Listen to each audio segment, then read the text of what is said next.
여호와를 경외하는 자들아, 너희는 여호와를 의지하여라. 그는 너희의 도움이시요 너희의 방패시로다. 여호와께서 우리를 생각하사 복을 주시되 이스라엘 집에도 복을 주시고 아론의 집에도 복을 주시며 높은 사람이나 낮은 사람을 막론하고 여호와를 경외하는 자들에게 복을 주시리로다. 거룩하신 하나님, 주님의 자녀들이 성전에 모여 찬미와 감사로 예배를 드리나이다. 저희들의 심령을 성령으로 충만하게 하사 영과 진리로 예배하게 하여 주옵소서. 자비의 주님, 사랑의 손길로 지치고 고단한 저희들의 심령을 어루만져 주시고 오늘도 생수와 같은 은혜로 말씀으로 낙심한 당신의 백성들을 굳건하게 세워 주옵소서. 보혜사 성령님, 저희들을 고아처럼 홀로 두지 마시고 약속하신 대로 신령한 은사를 내려주셔서 세상에서 받을 수 없는 참된 평안과 안식을 누리게 하여 주옵소서. 예수님의 이름으로 기원하옵나이다. 아멘.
하나님은 동의하는 마음으로 나오는 사람들을 물리치지 않으십니다.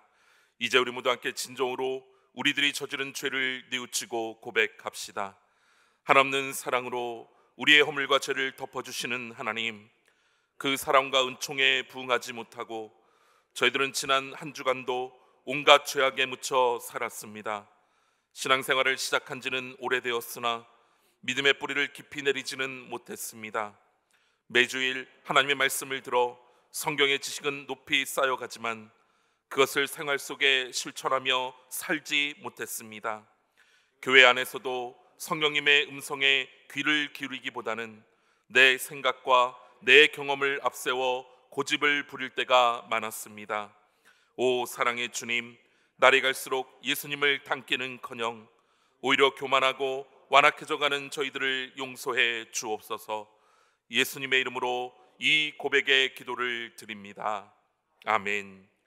주께서는 용서하시는 하나님이시라. 은혜로우시며 긍휼히 여기시며 더디 노하시며 인자가 풍부하심으로 그들을 버리지 아니하셨나이다. 우리는 만물의 창조자시요 섭리자시며 온 인류의 아버지시요 모든 선과 미와 애와 진의 근원이 되시는 오직 하나이신 하나님을 믿으며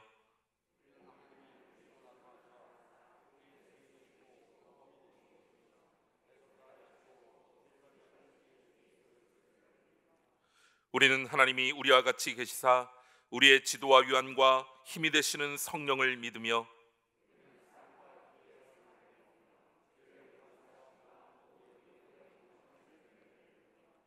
우리는 구약과 신약에 있는 하나님의 말씀이 신앙과 실행의 충분한 표준이 됨을 믿으며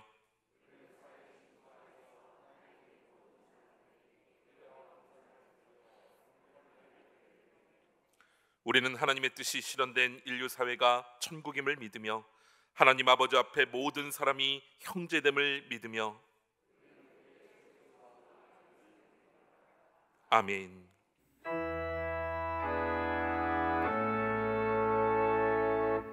성부 성자와 성령 찬송과 영광 돌려보내세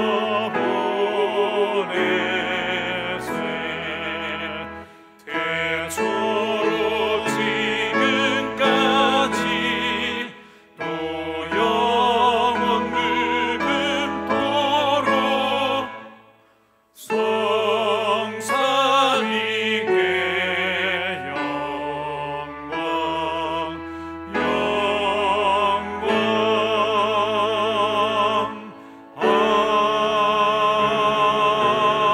아멘.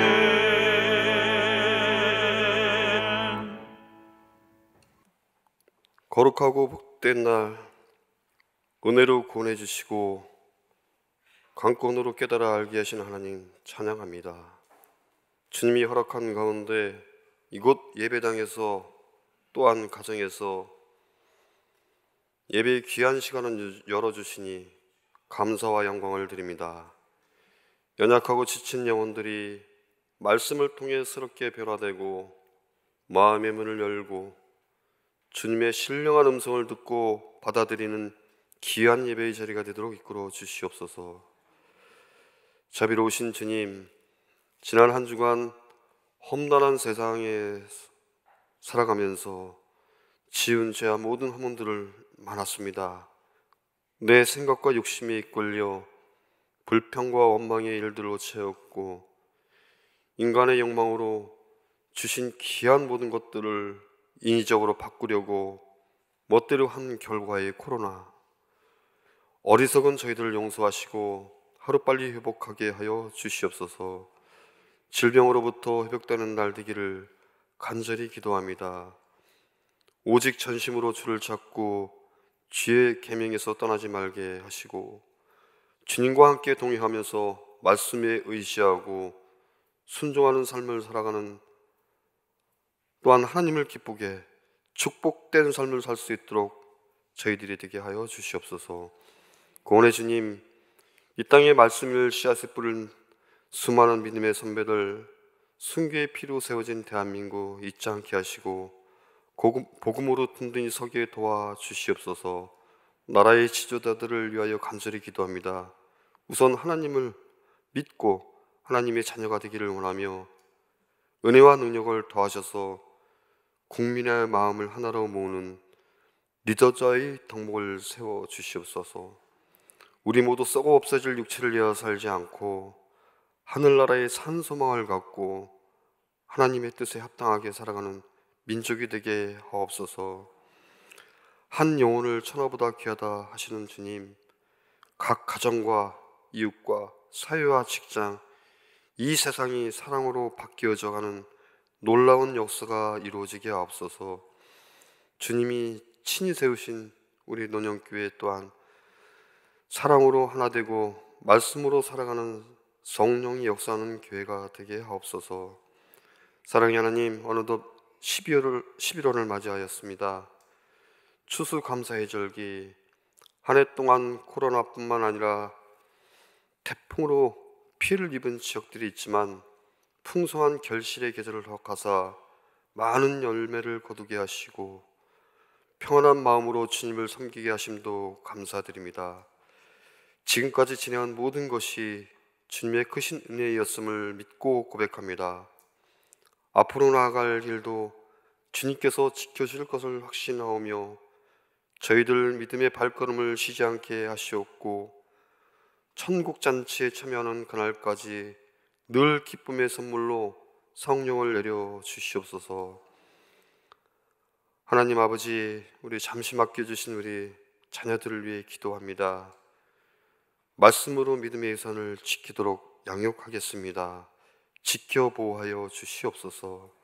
영의 양식 거르지 않고 배고픔 없이 건강하게 자라게 하여 주시옵소서. 이 시간 귀한 생명의 말씀을 들고 단위에 서신 목사님, 성령의 능력으로 붙들어 주시고 진리의 말씀 선포하여 그 메시지가 우리의 가슴속 깊이 자리 잡게 하여 주시옵소서. 멀리 캄보디아의 복음을 전하기 위하여 파송된 유철이 안현주 선교사님, 모든 가족이 영적으로 충만하게 하시옵고 주께서 예배하신 축복 넘치게 하여 주시옵소서. 논영교회의 모든 성도님들 어려운 지난 잘 극복하고 건강하여 예배와 속회 등 만남의 교제 다시 이루어질 수 있도록 주님께 서로 위하여 기도하며 주님의 은혜로 삶 이루게 하옵소서. 언제나 주님 말씀 묵상하고 실천하여 열매 맺기를 원합니다. 모든 예배의 시간들이 주님께서 기뻐 받으시는 영광의 시간 되기를 소원합니다. 예배의 시종을 주님께 맡기며 살아계셔서 우리 곁에 언제나 계시는 주님께 모든 영광을 드립니다. 예수님의 이름으로 기도드립니다. 아멘. 하늘에 계신 우리 아버지여, 이름이 거룩히 여김을 받으시오며 나라가 임하시오며 뜻이 하늘에서 이루어진 것 같이 땅에서도 이루어지리이다. 오늘 우리에게 일용할 양식을 주시옵고 우리가 우리에게 죄 지은 자를 사하여 준 것 같이 우리 죄를 사하여 주시옵고 우리를 시험에 들게 하지 마시옵고 다만 악에서 구하시옵소서. 나라와 권세와 영광이 아버지께 영원히 있사옵나이다. 아멘.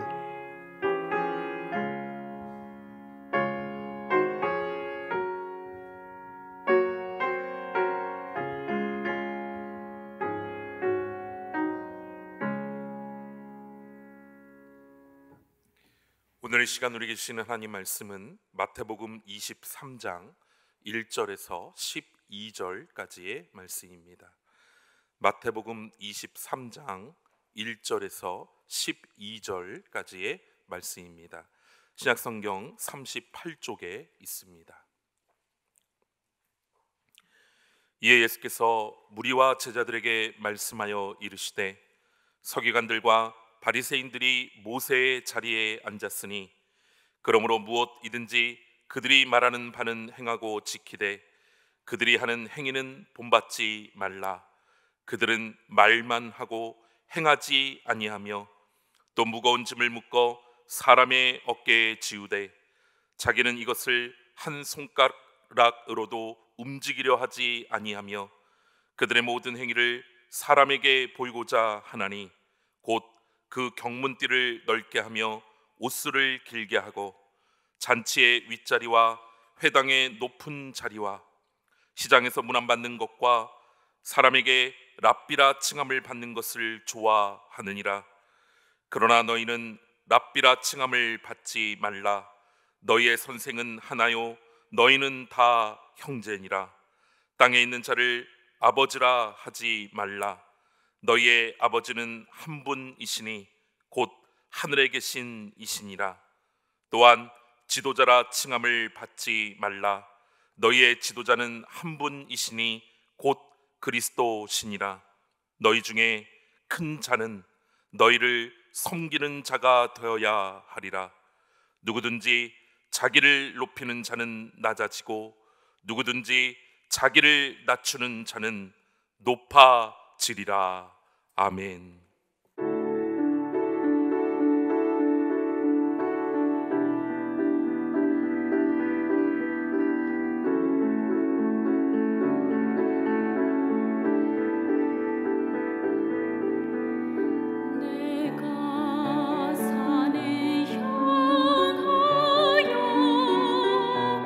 눈에 드니 도움이 어디서 오나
아멘.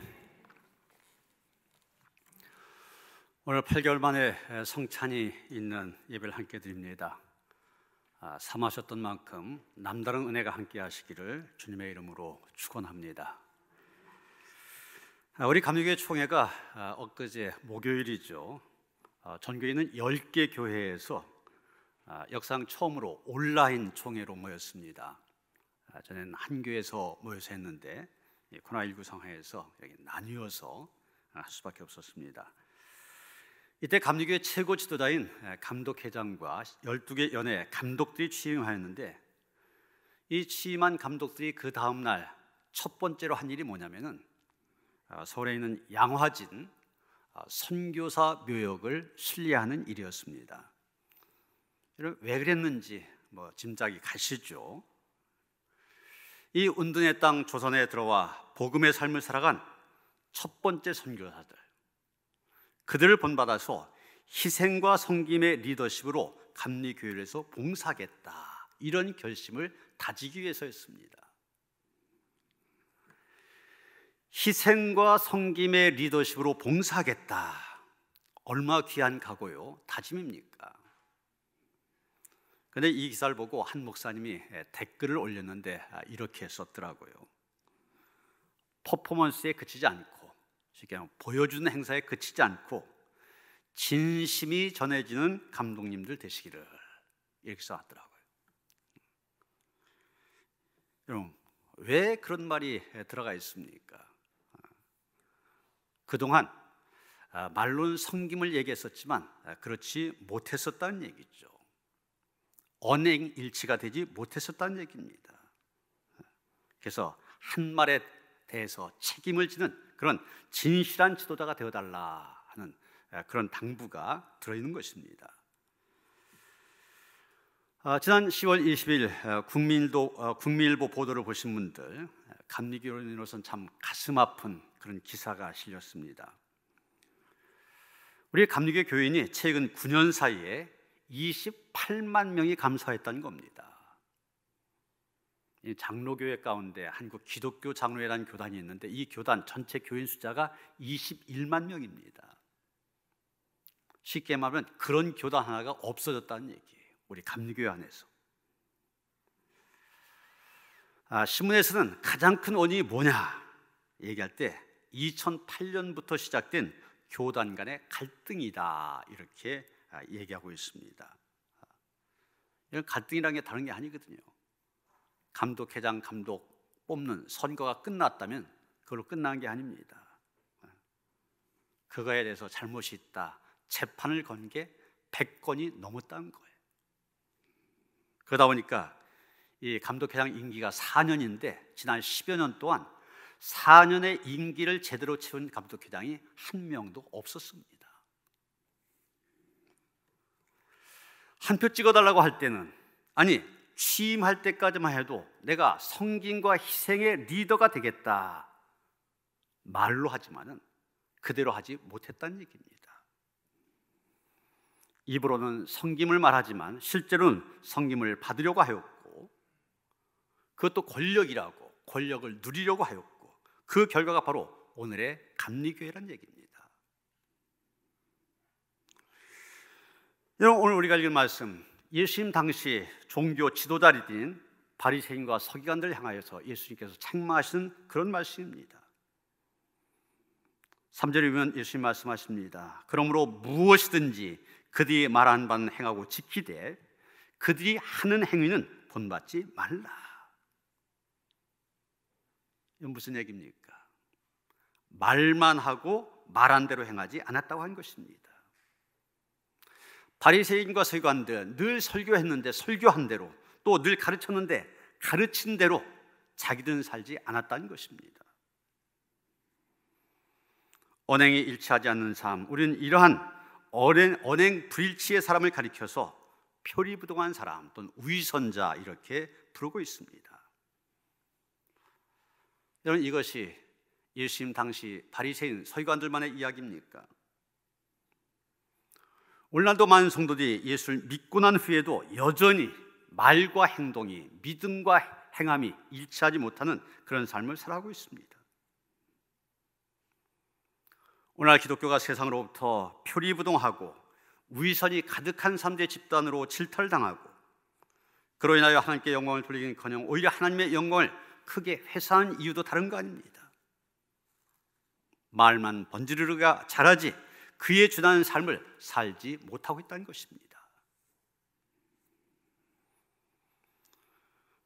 국민일보에서 교계 지도자 100명을 대상으로 해서 한국교회 미래는 어떤 모습일까 설문조사를 했습니다.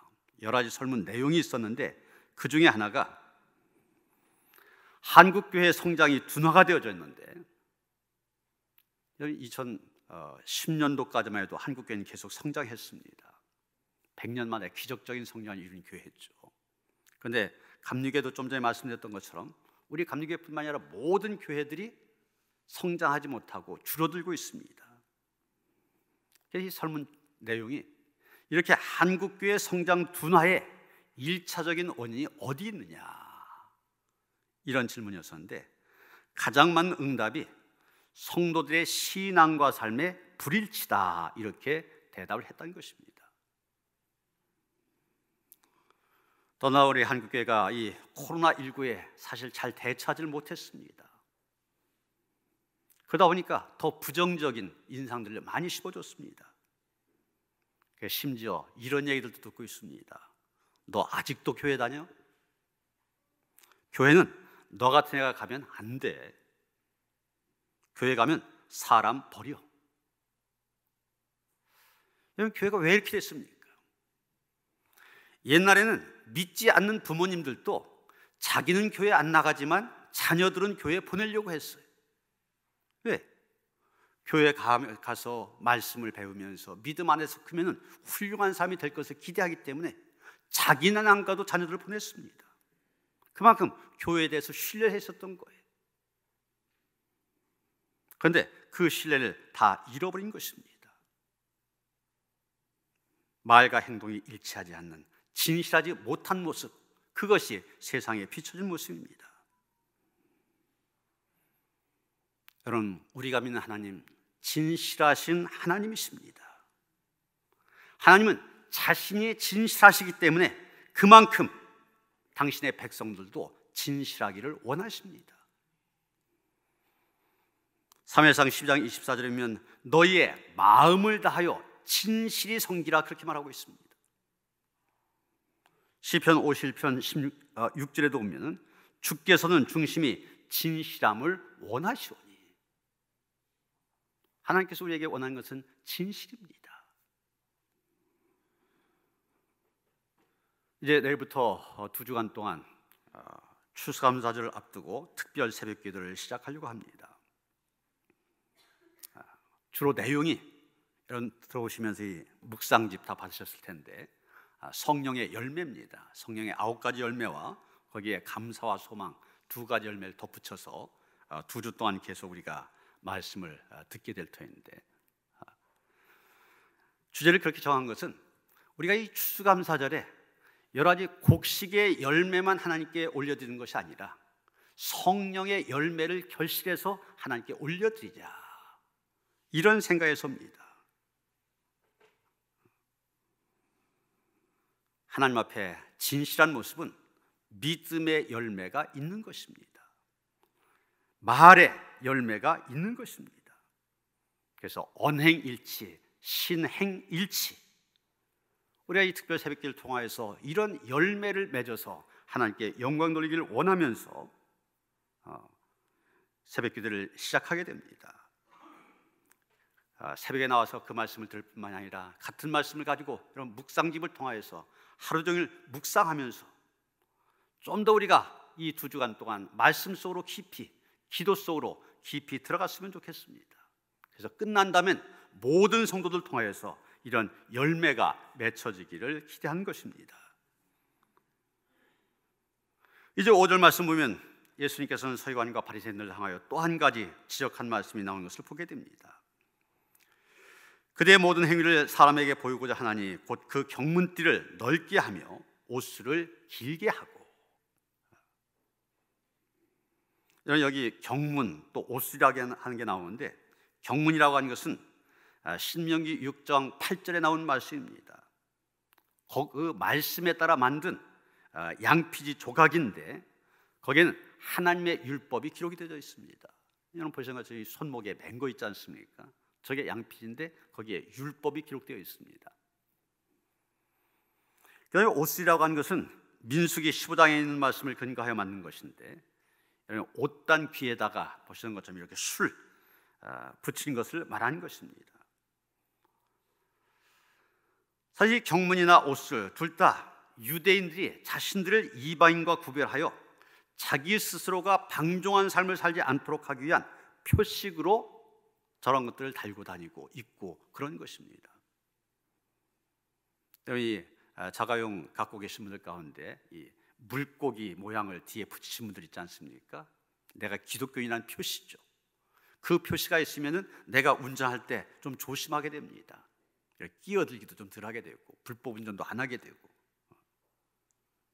이 경문이나 옷술이 그런 의도에서 스스로를 구분하기 위해서 구별시키기 위해서 만든 것들이고, 그래서 그런 것들을 이렇게 달고 다니고 입고 다니고 그럽니다.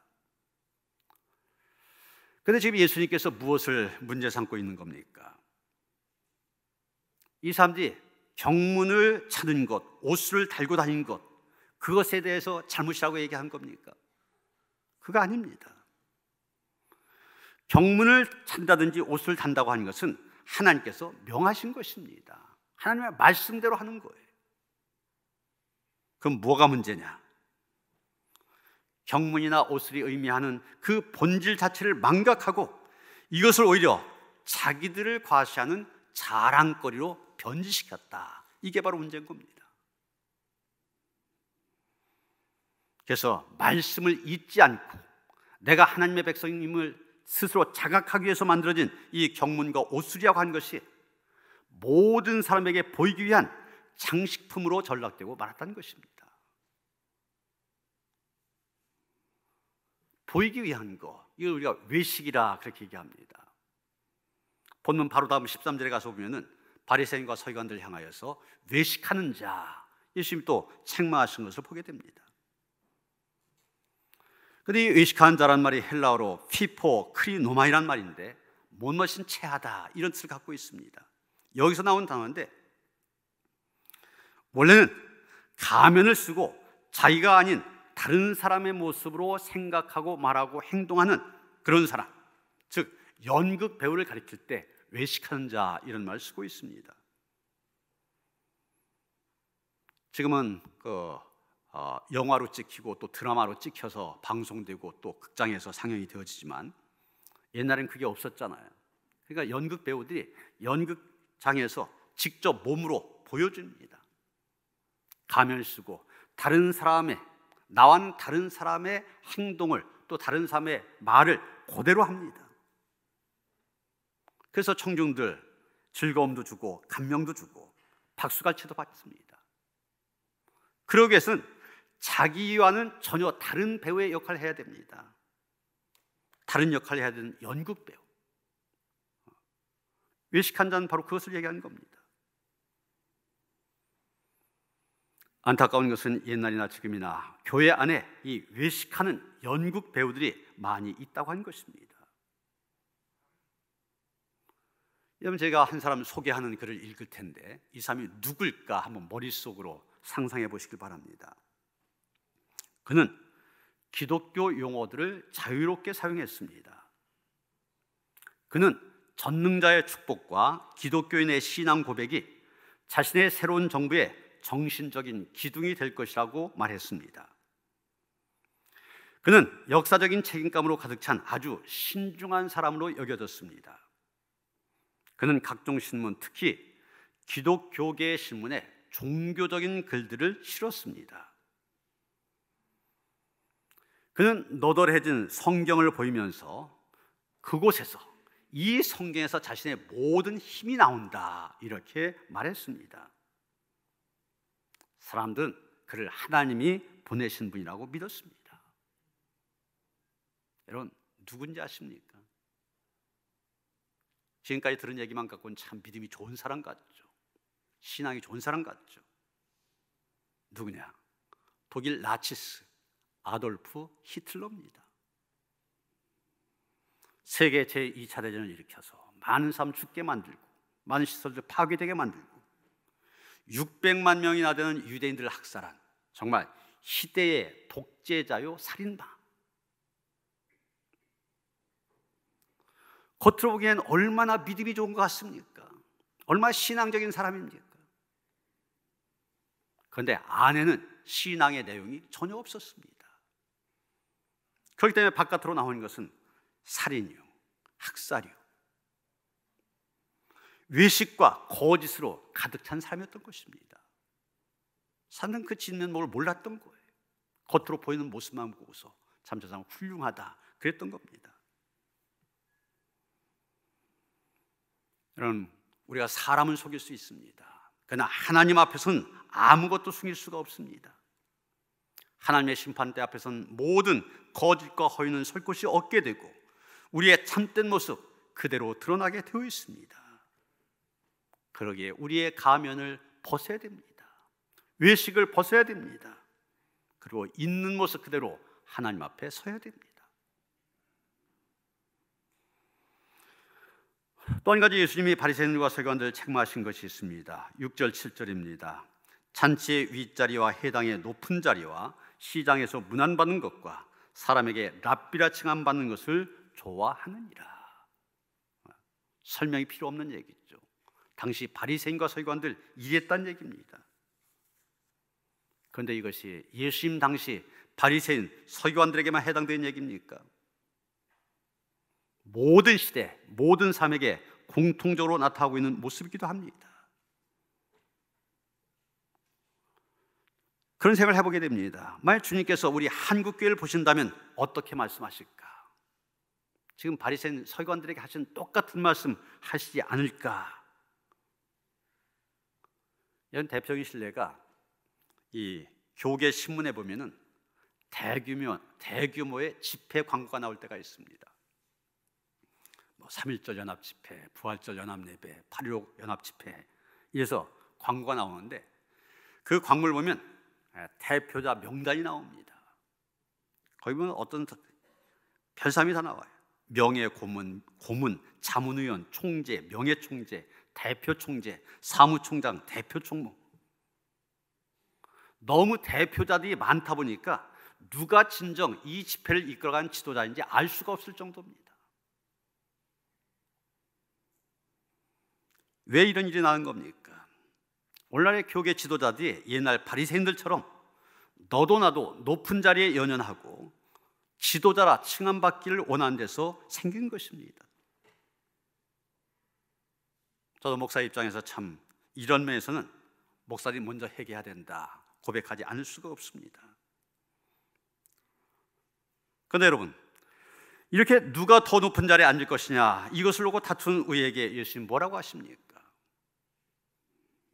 11절 12절 말씀하시는데 먼저 12절 말씀 보시면 누구든지 자기를 높이는 자는 낮아지고 누구든지 자기를 낮추는 자는 높아지리라 말씀하셨습니다.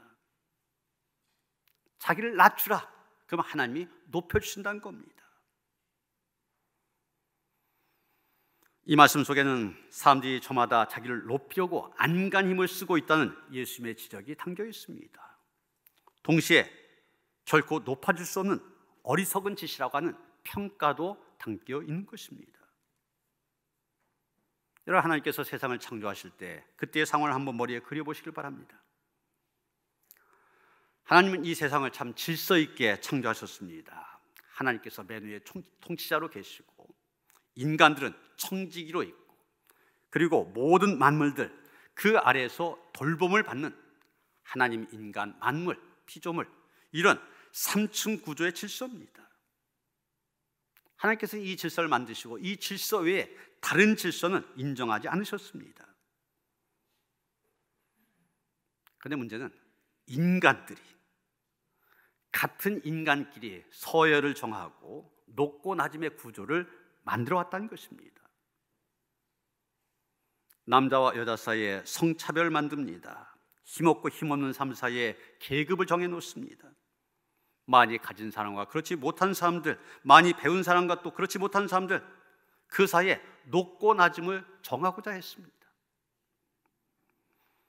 이 높고 낮음의 구조 속에서 높은 사람은 낮은 사람을 지배하고 다스려 왔고, 높은 사람은 낮은 사람보다 더 많은 특권을 누려왔습니다. 그러다 보니 사람들 어떻습니까? 할 수만 있으면 높아지려고 합니다. 서로 높아지려고 하다 보니 사람이 사는 것은 언제나 갈등이 있어 왔고, 언제나 높아지려고 하는 다툼이 있어 왔던 것입니다. 사람들은 그런데 하나님께서는 결코 이런 인간 사이의 높고 낮음 인정하지 않으셨습니다. 사무엘상 8장을 보면 이스라엘 백성들이 사무엘에게 나와 청원하는 내용이 나옵니다. 우리에게 왕을 세워서 우리를 다스리게 해달라, 이런 청원입니다. 사무엘이 이 청을 하나님께 아뢰었을 때 하나님 뭐라고 하셨습니까? 그들이 나를 버려, 즉 이스라엘 백성들이 하나님을 버려서 자기들의 왕이 되지 못하게 하느니라. 쟤들이 지금 왕을 달라고 하는 것은 하나님 왕으로 인정하지 않는다는 겁니다. 그렇기 때문에 넌 그들에게 엄히 경고하라, 이렇게 얘기하고 있습니다. 하나님께서는 사람 위에 사람이 있고 사람 밑에 사람이 있는 이런 질서, 이런 구조 결코 기뻐하지 않으신 겁니다. 그래서 예수님 자기를 낮추라고 하십니다. 높아지려 하지 말고 낮아지려고 하십니다. 특히 어쩔 수 없는 이 사회구조 속에서 남보다 높은 위치에 있는 사람들, 자기를 낮추라는 말씀입니다. 왜 그러는 겁니까? 사람이 만들어 놓은 잘못된 구조, 잘못된 질서 바로 잡아야 된다는 것입니다. 사람 위에 사람 없고 사람 밑에 사람 없다니 하나님의 창조 질서, 거기로 돌아가야 된다는 얘기입니다. 일주일 전에 상계동의 슈바이처, 이런 별명으로 불려졌던 김경희 은명내과 원장이 향년 101세로 세상을 떠나셨습니다. 구한말 한의사의 손자로 태어난 그는 배제고보 3학년 때 폐결핵에 걸려 죽음의 고비를 넘기게 됩니다. 그때 기도했대요. 헐벗고 굶주린 사람들 위해서 내가 일생을 바치겠다, 그렇게 기도했고 평생 또한 그 약속을 지켰다는 것입니다. 일본에서 박사학위를 받고 귀국한 1973년부터 10여 년 동안 서울은 물론이고 전국에 있는 빈민촌을 순회하면서 무료 진료 봉사를 했습니다. 1983년 그 당시 서울의 대표적인 빈민촌이 상계동이었었는데 거기에 은명내과를 열고 가난한 사람들을 위한 봉사활동을 했습니다. 그때 유명한 것이 진료를 받으러 오는 모든 사람에게 1,000원만 받았다. 그래서 1,000원 진료로 유명해진 분입니다. 건강음한 것이 아닙니다. 학생들을 위하여 무료 독서실을 운영하였고, 무위탁 노인과 몸이 불편한 사람들을 위하여 심부름 서비스를 하였고, 가정환경이 불우한 청소년을 위한 장학사업 이외에도 많은 일들을 했습니다. 2004년 노환으로 병원을 닫고 은퇴할 때까지 독거노인들을 위한 왕진을 다녔을 정도다. 이분이 우리 감리교회의 모교회인 정동제일감리교회 장로님이십니다. 믿는 사람답게 결코 높아지려 하지 않았습니다. 의사하면 사회적으로 지위가 있잖아요. 그러나 낮은 곳을 찾아 자기를 필요하는 사람 곁으로 가려고 하였습니다. 그랬더니 어떻게 되었습니까? 자기가 낮아지려고 하니까 정말 낮아지는 인생이 됐습니까? 아닙니다. 세상의 그를 높여줬습니다. 평생 동안에 여러 공로를 인정받아 대통령 선행 시민상, 연세의학대상 봉사상, 아산사회복지대상, 보령의료봉사상, 굵직굵직한 상을 여러 가지 수상했습니다. 자기를 낮췄더니 하나님께서 높여주셨습니다. 세상 사람들이 높여줬습니다. 그리고 11절에 또 예수님 뭐라고 하십니까? 너희 중에 큰 자는 너희를 섬긴 자가 되어야 하리라. 이런 사람들 보면 저마다 생김새가 다르고 또 성격도 다르고 가치관도 다르고 정말 다양합니다. 특히 캄보디아나 인도 같이 가나안 나라를 가보면 어떻게 저런 사람도 있나? 어떻게 저렇게 생겼을까? 심지어 저러고도 사람이라고 할 수 있나? 이렇게 생각되는 그런 사람을 만나기도 합니다. 그런데 그렇게 다양하고 다 다른 사람들이지만 가만히 보면 공통점이 있어요. 그게 뭐냐? 바로 자기 자신에 대한 관심은 다 갖고 있다는 것입니다. 자기를 소중히 여기고 자기를 우선으로 생각하는 마음 다 있더라는 겁니다. 이것을 우리가 이기심이라고 말할 수도 있고 자기 우선주의라도 할 수 있고 자기 중심주의 얘기할 수도 있을 겁니다. 이솝의 우화 가운데 외나무 다리 위에 두 염소의 이야기가 있습니다. 두 마리의 염소가 외나무 다리 위에서 만납니다. 서로 한 발의 양보도 없이 자기가 먼저 다리를 건너겠다 고집부리면서 네가 양보해라 그러면서 뿔을 서로 치받으며 싸웁니다. 결국 두 마리 다 다리를 건너지 못하고 다리 아래 떨어진다, 그런 얘기죠. 이런 모습들 우리가 주변에서 많이 보게 되지 않습니까? 정치권에서는 여와 야가 그렇게 싸웁니다. 회사에서는 노사 간에 또 그렇게 싸우고, 또 이런 모습들 사회적 그래도 지위가 있다고 하는 의사들에게서도 검사들에게서도 보게 됩니다. 서로가 양보를 안 하려고 하니 정면으로 부딪혀 일을 크게 만든 겁니다.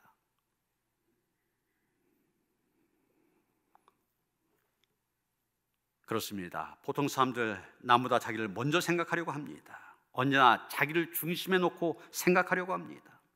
자기가 양보하려고 하기보다는 상대방의 양보를 받아내려고 합니다. 그러나 섬김이라고 하는 것은 다른 거 아닙니다. 자기 우선을 버리는 것입니다. 자기 중심주의를 버리는 것입니다.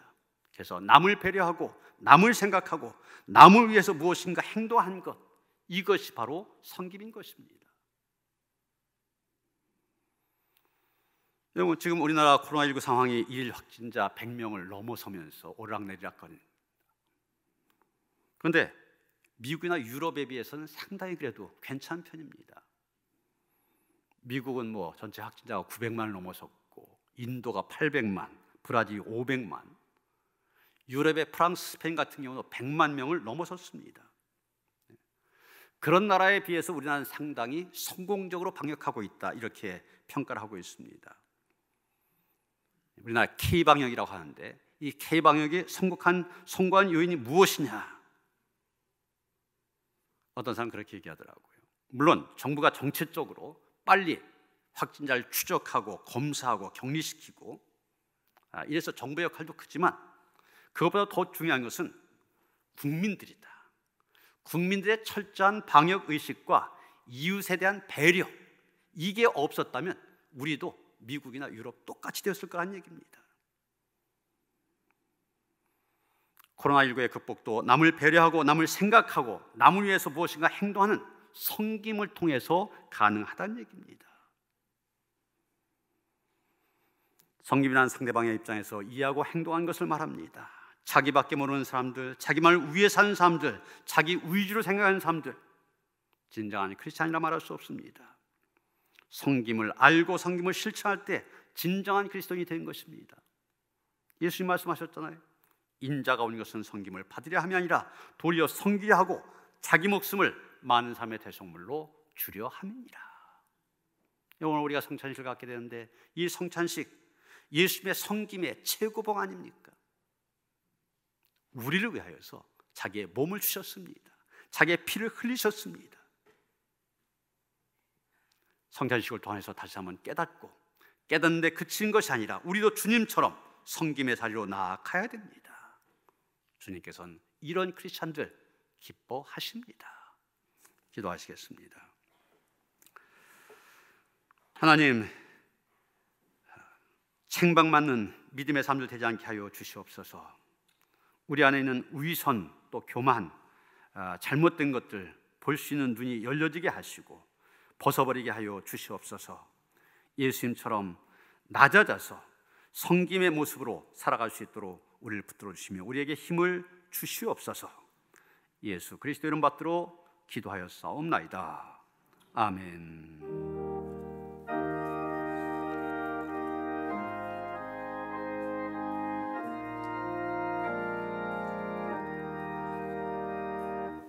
주 예수 해변소 떡을 떼사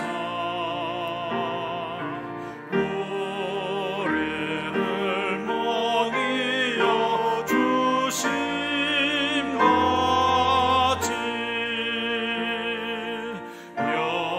영생의 양식을 나에게도 흥복히 나누어 주옵소서. 생명의 말씀인 나의 주여 오갈라 주님을 전하이다.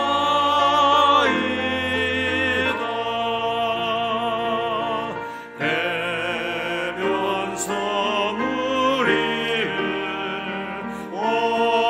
어김같이 갈급한 내 심령 채우소서. 아멘.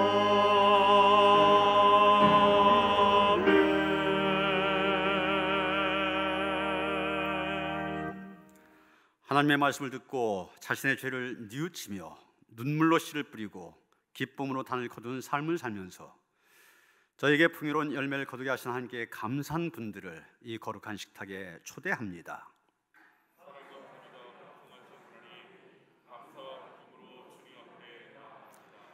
주님께서 여러분과 함께 하시길 빕니다. 여러분의 마음을 드높이십시오. 주님께 감사합시다.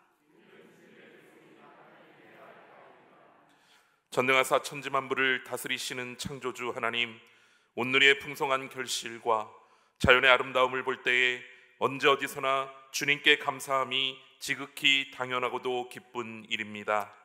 온 세계와 생명을 풍요롭게 지으시고 그 가운데서 저희를 살게 하셔서 주님의 영광을 드러내게 하셨습니다.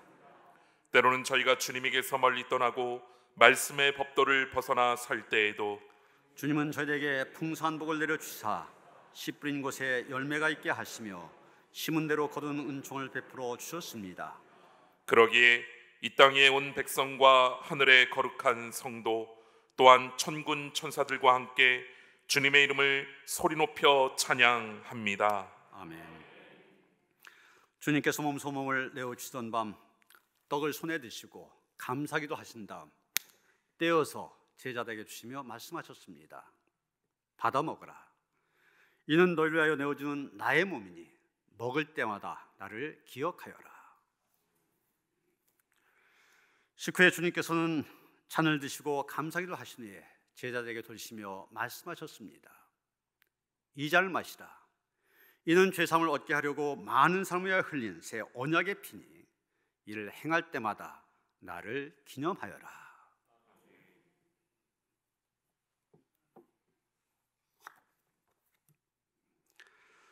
거룩하신 하나님, 일찍이 주님께서 세상에 보내셨던 성령을 지금 다시 보내주시사 차려놓은 떡과 포도주 위에 임하셔서 이 식탁을 성별하여 주옵소서.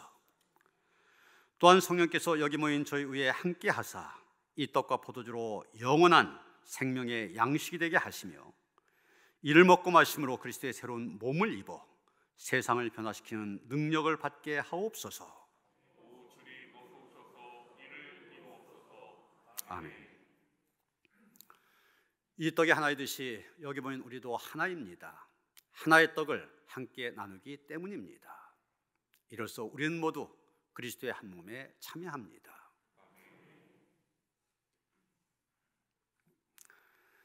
이 잔을 나눌 때도 우리는 그리스도의 피에 동참합니다. 이제 보좌위원들과 가정에서 성찬에 참여하신 분들은 바로 앞에 있는 떡을 두 손으로 드시길 바랍니다. 이것은 우리를 위해서 주시는 주님의 몸입니다.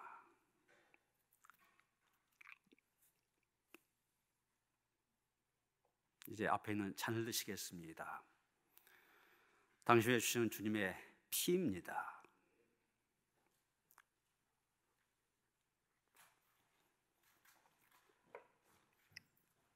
이제 분급위원들이 여러분을 찾아갈 겁니다. 지금 다 이 살균 장갑을 끼고 있습니다. 그래서 직접 떡과 잔을 여러분들에게 드릴 겁니다.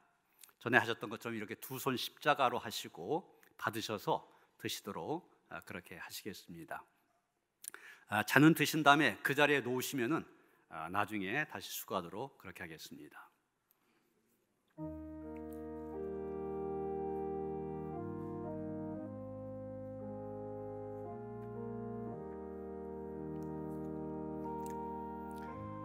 여러분이 위하여 주신 우리 주 예수 그리스도의 몸이 여러분을 영생에 이르도록 보호해 주십니다. 그리스도께서 여러분을 위하여 죽으셨음을 기억하면서 믿음과 감사로 이 떡을 받으시기 바랍니다.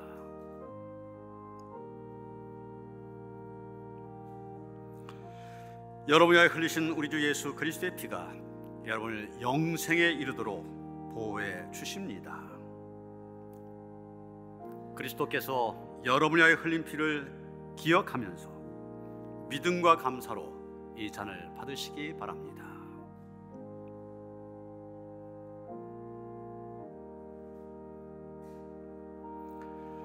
여러분을 위하여 주신 우리 주 예수 그리스도의 몸이 여러분을 영생에 이르도록 보호해 주십니다. 그리스도께서 여러분을 위하여 죽으셨음을 기억하면서 믿음과 감사로 이 떡을 받으시기 바랍니다.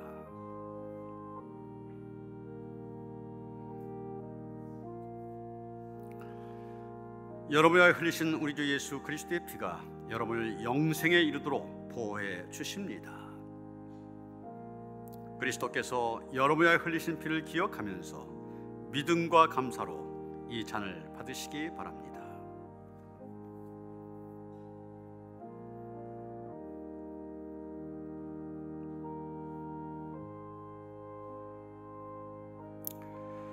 나는 하늘에서 내려온 살아있는 떡이니 사람이 이 떡을 먹으면 영생하리라. 내가 줄 떡은 곧 세상의 생명을 위한 내 살이니라 하시니라.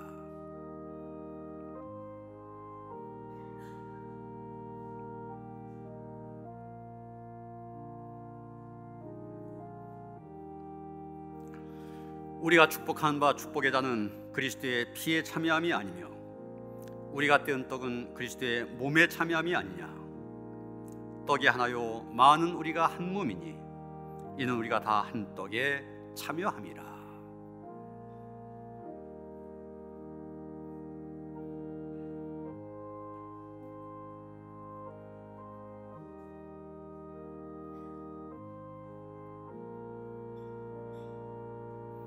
이광선 목사님 이쪽 반주자들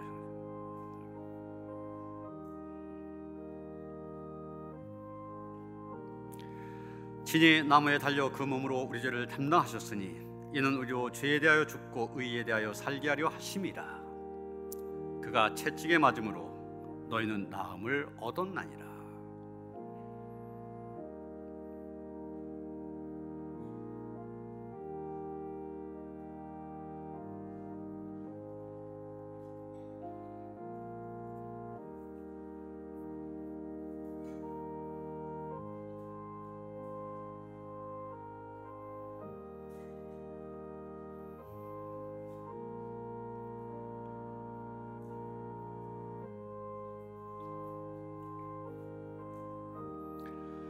감사의 기도를 다 함께 드리시겠습니다.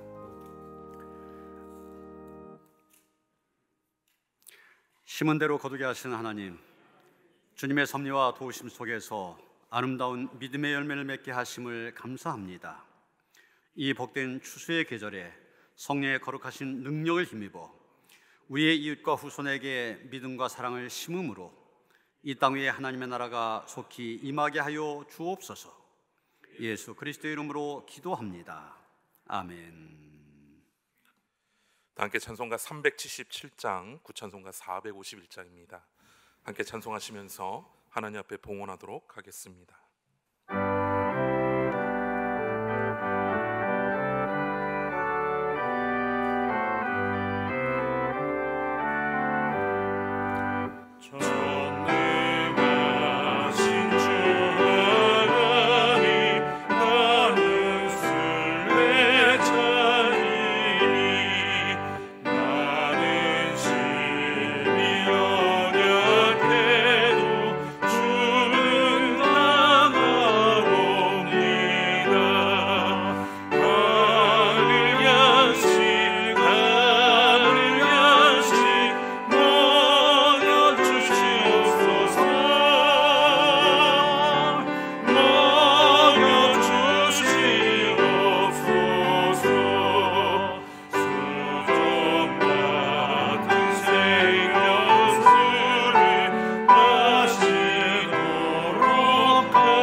감사의 달 11월 첫 주 첫날, 우리에게 베푸신 한없는 은혜에 대한 감사의 마음으로 나와 예배할 수 있게 하시니 감사드립니다. 하나님, 정말 우리가 하나하나 보는 것마다 느낀 것마다 감사할 수 있는 것들뿐임을 고백합니다. 하나님, 우리 안에 감사가 살아나게 하시고 계속 감사를 통하여 하나님께만 영광을 돌리게 하여 주시옵소서. 갖가지 은혜에 대한 감사의 마음으로 하나님을 예배하면서 귀한 예물 드립니다. 기뻐 받아 주시옵소서. 드린 손길 축복하셔서 하나님께서 주시는 풍성한 삶의 열매들이 곳곳에서 맺혀질 수 있도록 축복하시옵소서. 쓰여진 물질 축사하시사 쓰여진 곳곳마다 하나님의 이름만이 존귀히 드러나기를 원하며 우리 주 예수 그리스도 이름 받들어 간절히 축원하며 기도하옵나이다. 아멘.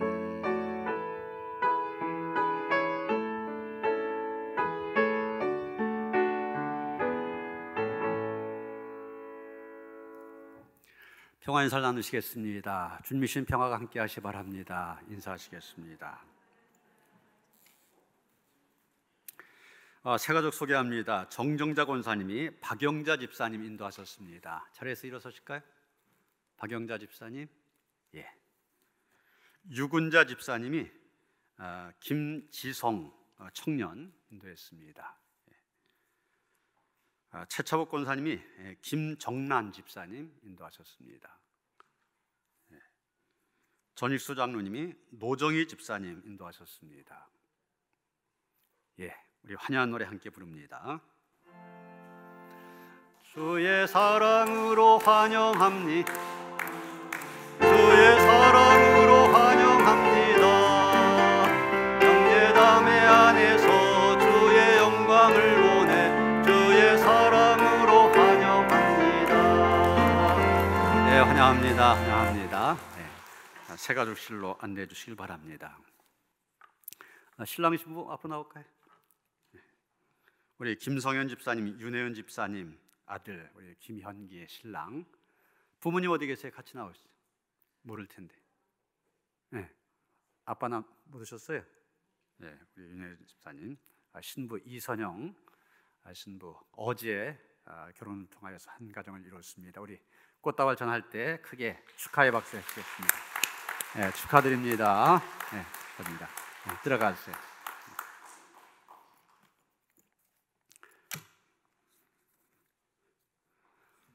우리가 주일 오후 예배를 제외한 모든 예배와 집회 다 회복되어 우리가 온전히 예배를 드리도록 힘쓰고 있습니다. 모이기에 힘쓰시고 그러나 아직도 여러 가지 사정으로 교회에 나오지 못하신 분들 위해서 온라인 예배 계속되어집니다. 유튜브를 통하여 예배 꼭 참여하시기를 바랍니다. 내일부터 추수감사절 특별 새벽기도회 2주간 추수감사절을 앞두고 있습니다.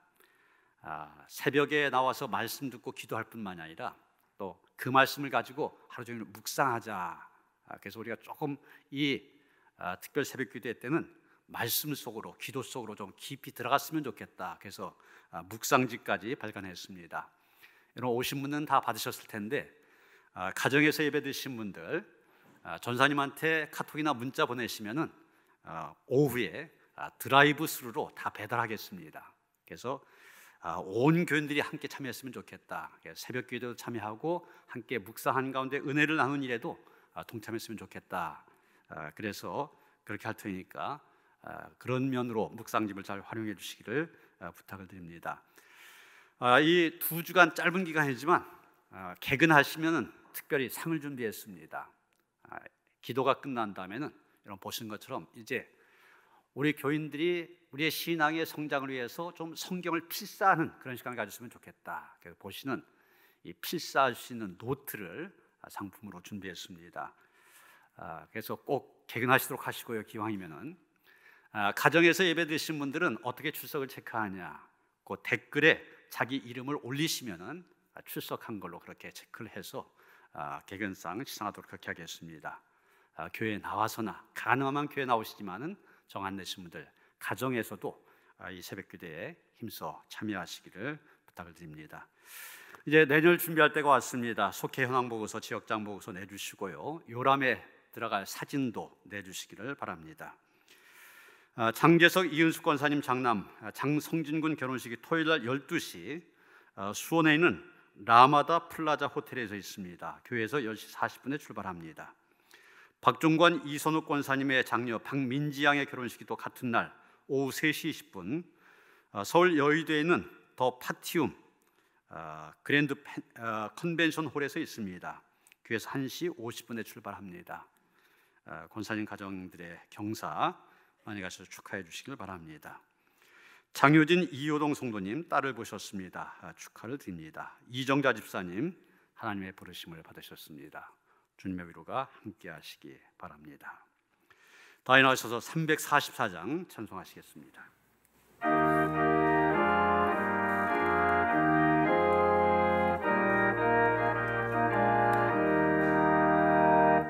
믿음으로 가리라 주님 가신 고난의 길 주님 말씀 붙잡고 승리하며 살아가리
말씀 붙잡고 권능으로 물리치니 주님 앞에 나아가 무릎 꿇어 간구하고 겸손하게 주님 섬겨 새 힘을 얻으리라.